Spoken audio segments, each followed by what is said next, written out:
ముందు ఒక film maker గా అన్నాడు. అవును. రిలీజ్ అయినప్పుడు ఒక ఇండస్ట్రీకి వచ్చిన షాక్. ఇది మార్పి రేంజ్ సినిమా, మార్పి తీసిన సినిమా అని షాక్ అవుతున్నా. మార్పి లాంటి సినిమా కూడా తీయలేడు ప్రూవ్ చేస్తున్నారు. అవును. సో ఇండస్ట్రీని ఒక 2-3 సార్లు చెడగొట్టింది. అవును. ఈ రోజుల్లో అవును. ఈ రోజుల్లో కష్టాలు తీసి ఓకే అందులో పోటీగా తీసుకోండి మళ్ళీ చేశారు.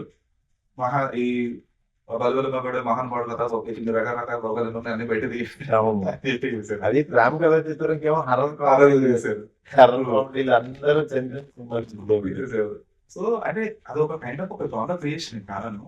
కానీ దాని తర్వాత మీరు మారుతి ప్రొడక్షన్ లేదా ఒక మారుతి బ్రాండ్ ఫిల్మ్స్ అన్న దాని తర్వాత అదే అదే తరహా సినిమాని కూడా మీరు ఎంకరేజ్ చేయడం మీ మారుతి ప్రొడక్ట్ అనే కైండ్ ఆఫ్ ఫిల్మ్స్. అవును. సో అవి ఎంతవరకు మీరు దానికి ప్రతి సినిమా రిలేట్ అవ్వదు సార్?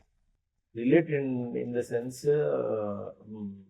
నాకేమి అంటే నా దగ్గర పనిచేసే వాళ్ళు అవ్వచ్చు, బయట చేసుకునే ఫ్రెండ్స్ అవ్వచ్చు, వాళ్ళకి ఒక పేరు ఇవ్వడం వల్ల వాళ్ళకి ఏమైనా హెల్ప్ అవుతామని చేస్తుంటా అంతే నేను.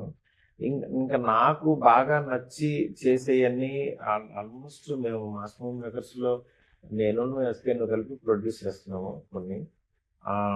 అట్లా కొంతమందికి ఒక రకమైన హెల్ప్, కొంతమందికి అట్లా అట్లా చేసుకుంటూ వెళ్తున్నాను. అందుకని నేను ఆడియన్స్ కూడా ఆ డిఫరెన్స్ తెలుసు. నేను ఏదో ఎంకరేజ్ చేయడం చేస్తాను. ఇంకొక రకం ఏంటంటే అందులో మంచి సినిమాలు కూడా వస్తాయి. వచ్చినప్పుడు డెఫినెట్గా అవి వర్త్ అనిపిస్తాయి. కొంతమంది సరిగ్గా చేసుకోకపోతే మనం ఏం చేయలేము. ఈసారి కొంచెం కేర్ఫుల్గా వెళ్తూ ఉంటాం.